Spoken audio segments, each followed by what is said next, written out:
गणतंत्र एटा अशोभनीय कथा जे जो दल थांतु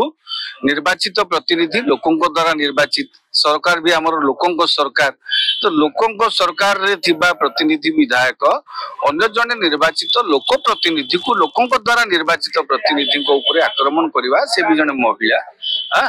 एटा जो कथा कहते एभली अघटन जदि एतला है निहाती भाव दुर्भाग्यजनक कथा गणतंत्र सब शोभनीय नुहे आपण मानकर व्यक्तिगत आक्रोश थाई पारे दलीय मतभेद रही पारे किंतु आमे राजनैतिक